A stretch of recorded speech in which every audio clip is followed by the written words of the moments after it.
We had just moved into a little ranch house in the suburbs. Storybook neighborhood. Quiet, friendly neighbors, picket fences, the whole 9 yards. Suffice it to say that it was supposed to be a new start for me, a recently single dad, and my 3-year-old son. A time to move on from the previous year's drama and stress.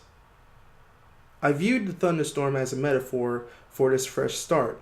One last show of theatrics before the dirt and grime of the past would be washed away. My son loved it anyway, even with the power out. It was the first big storm he'd ever seen.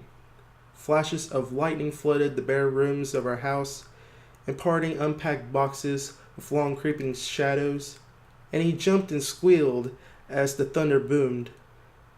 It was well past his bedtime before he finally settled down enough to go to sleep.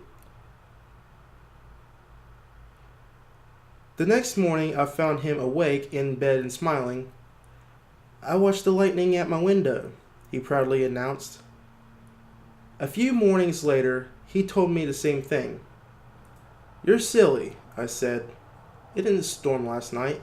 You were only dreaming." "Oh." He seemed somewhat disheartened. I ruffled his hair and told him not to worry. There should be another storm soon. Then it became a pattern.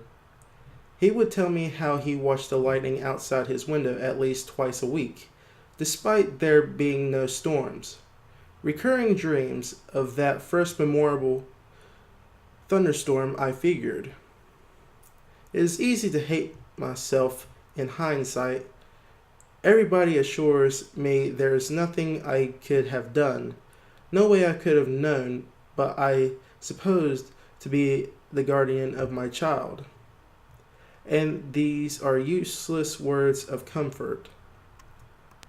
I constantly relived that morning, making coffee, pouring milk over my cereal, and picking up the newspaper to read about the pedophile local authorities had just arrested. It was front page stuff. Apparently, this guy would select a young target, usually a boy, stake out their house for a while, and take flash photos of them through their window while they slept. Sometimes he did more. My stomach sank as the connection was made. At the time, it was merely something from a child's imagination. In retrospect, it is the scariest thing I've ever heard.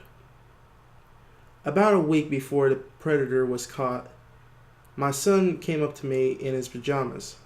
"Guess what?" he asked. "What?" "No more lightning at my window." I played along. "Oh, that's nice. It finally died down, huh?" "No, now it's in my closet. I've yet to see the photos police have collected."